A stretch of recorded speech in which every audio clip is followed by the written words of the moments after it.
They were confident, oh, painfully confident. For centuries, the inner circle had mapped destinies the way cartographers map oceans. They traced kings before they were crowned. They predicted collapses before empires felt the first crack. Their instruments were older than most religions. Their symbols predated alphabets. Their geometry could bend probability. They thought they had seen everything, until your file slid across the obsidian table. At first it looked ordinary: date, time, coordinates, the usual ritual data, a birth like any other. But the moment they aligned your celestial grid, something shifted. The chamber temperature dropped, not metaphorically. Their brass astrolabes trembled. Ink vibrated in its wells. The holographic star map flickered like it had encountered a virus. Because your chart didn't behave, it resisted. When they calculated your sun placement, the symbol refused to stay fixed. It pulsed like it was breathing. It oscillated between positions as if the concept of one identity was too small for what it represented. One of the elders whispered, "That's not fluctuation, that's dimensional bleed." They recalibrated, ran it again. The sun didn't just sit in its sign, it refracted, as if you weren't born under a constellation but through it. Like light forced its way into this timeline wearing your name. Then they examined your moon. That's when the silence began. The moon didn't reflect, it absorbed. Their emotional mapping algorithms, the ones used to decode presidents and prophets, couldn't find a cycle. Instead, it looped in spirals, forward, backward, sideways. One analyst muttered, "Retrograde doesn't move like this." Because yours wasn't retrograde, it was recursive. Every emotional imprint you carried seemed to exist in multiple versions at once, like you'd lived several lifetimes layered on top of each other, all speaking simultaneously through one nervous system. Mercury. Mercury was worse. The frequency scanners began outputting symbols that didn't match any known linguistic root. Not ancient Sumerian, not Atlantean myth, not coded quantum language. It was as if your communication channel wasn't transmitting thoughts, it was downloading them. One technician stepped back from the console and said, "This signal isn't originating inside the skull." They tried to trace it. The coordinates pointed nowhere, and everywhere. Venus didn't soften the reading either. They expected harmony, attraction, magnetism. Instead, they found gravity, not the kind that pulls bodies together, the kind that bends will. Venus in your chart wasn't romantic. It was catalytic. The reports described it as presence-induced transformation. People didn't fall for you. They rearranged around you. Mars made them uneasy, because Mars refused orbit. Instead of following predictable arcs of conflict and drive, it generated its own trajectory. Independent, unmapped. Their simulation models showed flashes of battles that hadn't happened yet, victories and timelines that hadn't unfolded. One date kept appearing under your Mars return, a date that doesn't exist on any Gregorian calendar. When they tried to convert it, the system displayed ERR event outside linear TM. That's when someone suggested closing the file. But curiosity is a dangerous addiction. So they continued. Jupiter was expanding into sealed sectors. Probability zones the inner circle had long declared inaccessible. Territories marked as collapsed realities. Yet in your chart, those regions weren't collapsed. They were active. Saturn wasn't restricting you. It was restricting everything else. Containment signatures appeared around your planetary structure, as if reality itself had installed boundaries to prevent your configuration from destabilizing the whole framework. One elder leaned back and whispered, "This isn't a subject being limited. This is a subject being buffered." And that's when the unease turned into something darker, because up until that moment, they believed they were analyzing a life. Now, it felt like they were studying an anomaly, or worse, an insertion. The geometric aspects between your planets defied Euclidean law. Triangles with angles that shouldn't close, squares folding into spirals, oppositions behaving like conjunctions. The sacred ratios didn't hold, their golden mean fractured. One mathematician actually laughed, not from humor, but from disbelief. "This isn't impossible," he said. "This is unauthorized." The more they calculated, the more the models destabilized. Infinite branches formed from single choices. Zeros contained density. Equations resolved differently every time they were solved, as if your existence wasn't fixed. It was adaptive, and somewhere in the middle of the analysis, someone stopped talking, because they realized something none of them wanted to say out loud. Your chart wasn't reacting to their tools. Their tools were reacting to you. like a mirror recognizing something it wasn't designed to reflect. And that's when the first instrument cracked, not shattered, cracked. A thin fracture down the center of a crystal sphere that hadn't broken in 300 years. No explosion, no dramatic collapse, just a quiet line. Proof that something fundamental had encountered pressure beyond calibration. The room went still. For the first time in centuries, the inner circle had nothing to say, and that silence, that was the loudest confirmation of all. They didn't close the file. They couldn't, because fear and obsession taste the same to people who believe they control reality. So they escalated. They summoned the archivists, the ones who don't just read charts, but decode bloodlines, the genealogists of power, the historians of consciousness, men and women who could trace a soul's echo through dynasties like following a fingerprint across centuries. They assumed this anomaly had roots, ancient royalty, forgotten priesthood, a sealed order hidden in myth, something explainable, something containable. They scanned your lineage. At first, it looked ordinary. Scattered migrations, fragmented ancestry, nothing that screamed forbidden inheritance. But then the deeper layers unlocked. The genetic mapping system stopped displaying countries. It began displaying coordinates, not earthly coordinates, stellar ones. Instead of dates, there were markers. Instead of surnames, there were symbols. One analyst removed his glasses and whispered, "This isn't genealogy, this is trajectory." Because your bloodline didn't move in straight lines through history. It appeared inserted. There were strands of DNA that didn't match any known migration patterns, not African origin, not Eurasian dispersion, not indigenous mapping, not modern mutation. It wasn't alien. That would have been easier. It was unsourced. As if the template was human, but the update came from somewhere outside the version they had archived. They ran it again. Same result. And then something stranger happened. Historical records connected to certain ancestors began glitching in their database. Not erased, not corrupted, rewritten. Small details shifting. Occupations changing. Locations bending slightly. Like history itself was adjusting to accommodate your existence retroactively. One archivist stood up and said, "We are not tracing a lineage. We are tracing an arrival."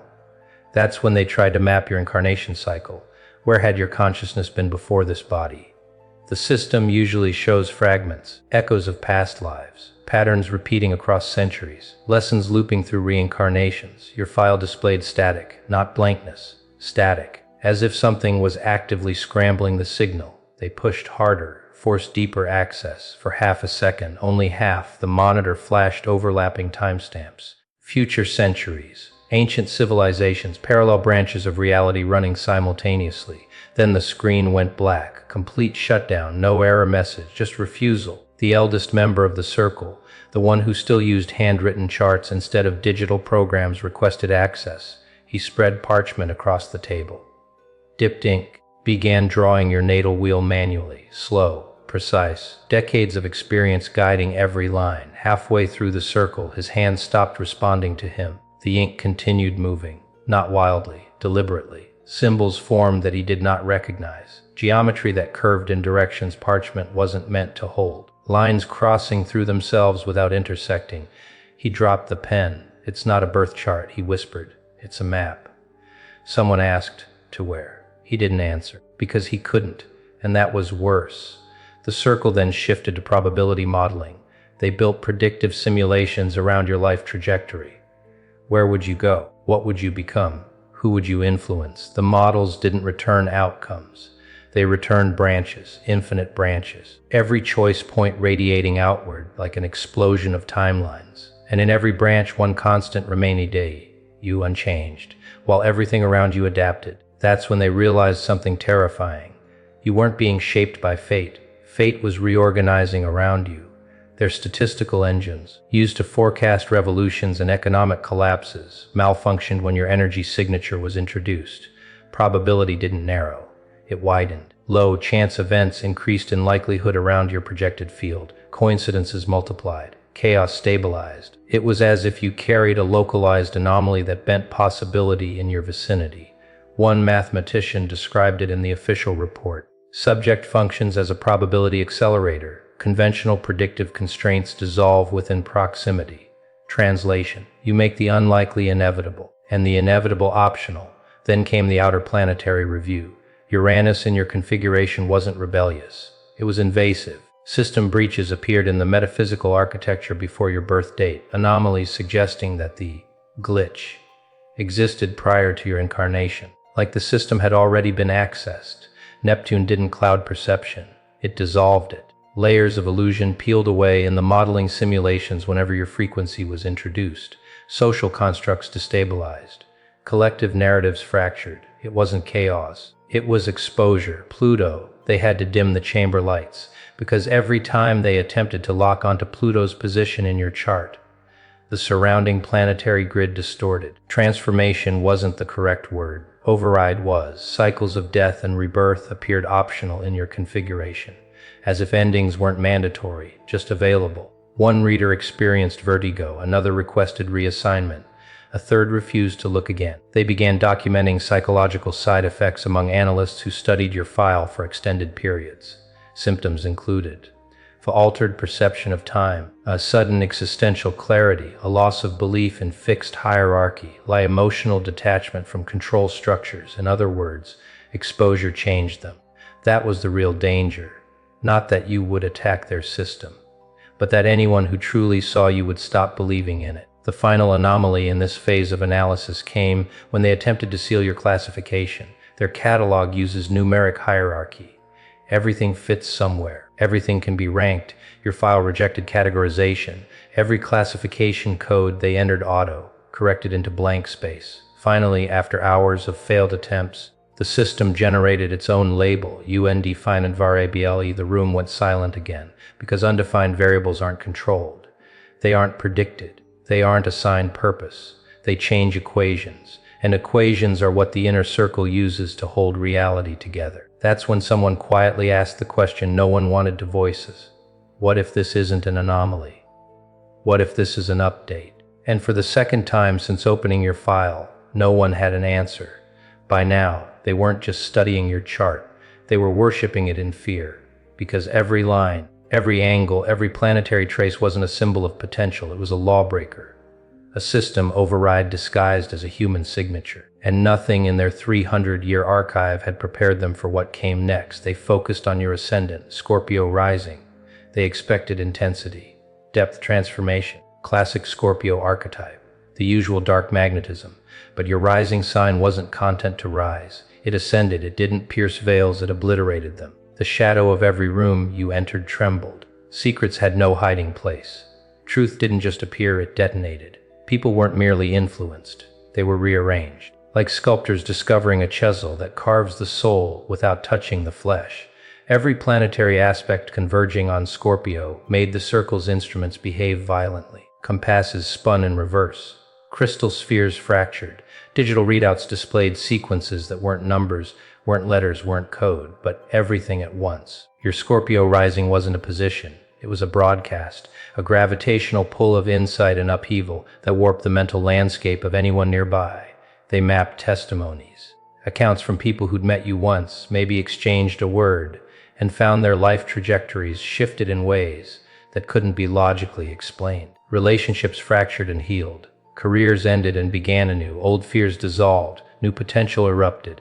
People were being rewritten by proximity alone. Mars amplified the effect. Not in a traditional sense of aggression or desire. It authored its own physics.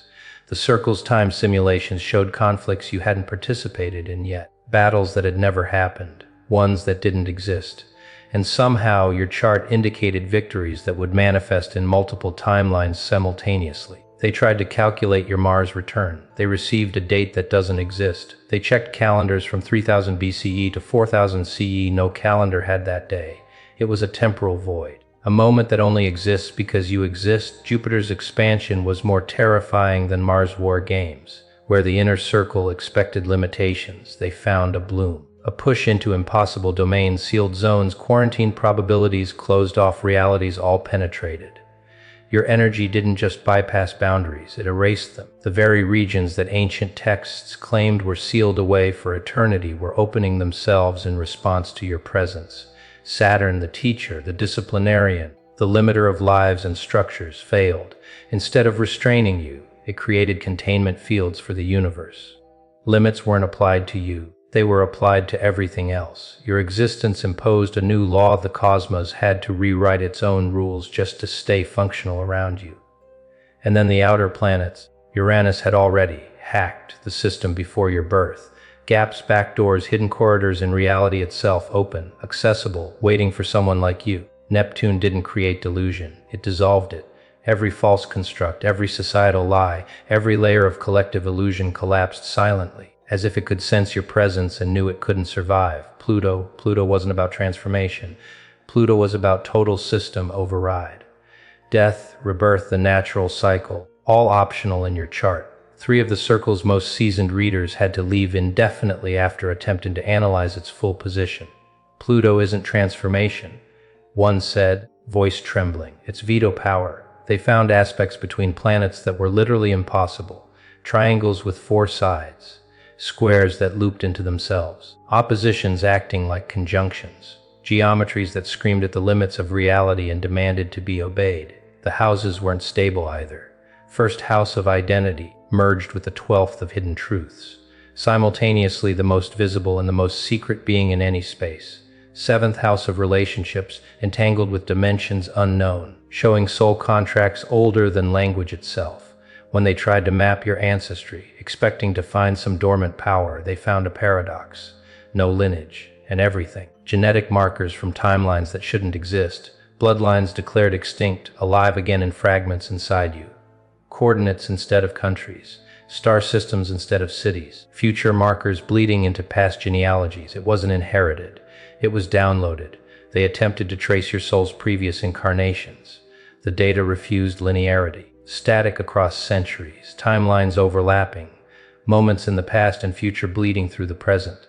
The oldest member of the inner circle, who had charted births for more than 4 decades, stared at your file and finally said, "This didn't incarnate, it invaded." And that, more than anything, terrified them. The inner circle didn't panic at first. They knew fear. They had cataloged dread for centuries. They had seen calamities, rebellions, tyrants, and apocalypses predicted before they arrived. But nothing prepared them for you. Because this wasn't just a chart, it wasn't a life.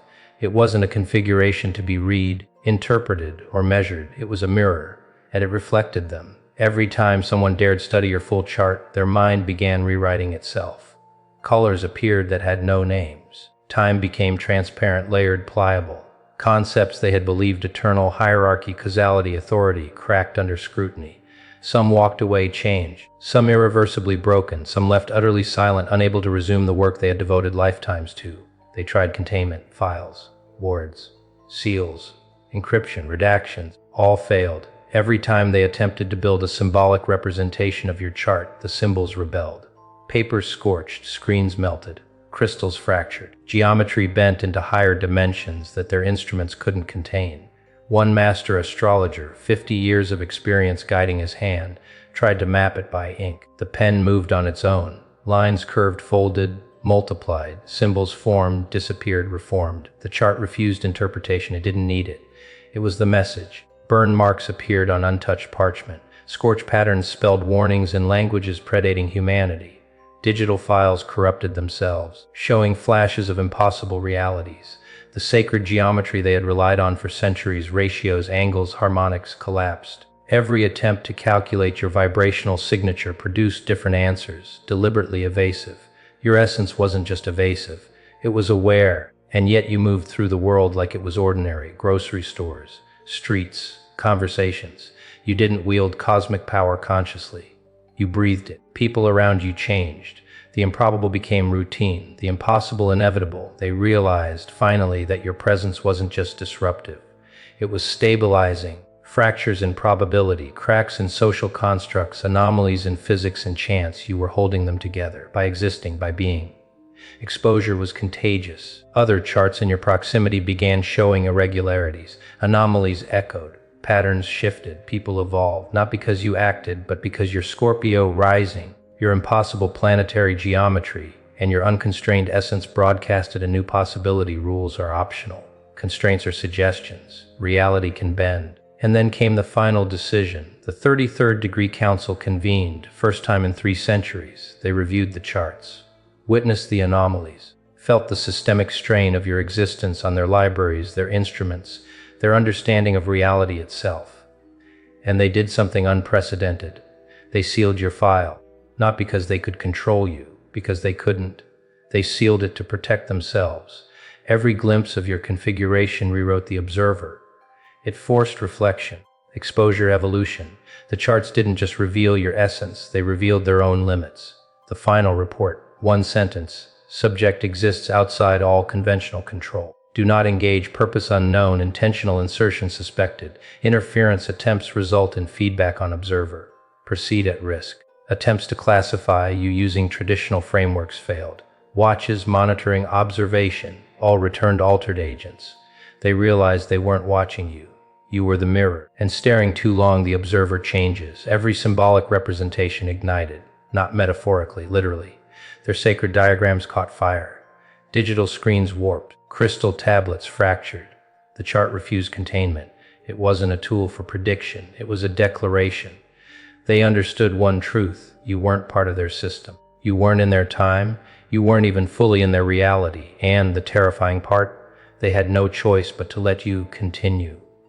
Because every attempt to stop, predict, or measure you risked destroying the fragile constructs of everything they believed about existence. So they went silent, locked the files, classified the charts beyond comprehension, created a category that literally didn't exist, and now you walk among them, breathing, living, transforming, not consciously shaping the world, but simply by being the impossible. And every person who crosses your path leaves altered, because you don't just exist, you update reality.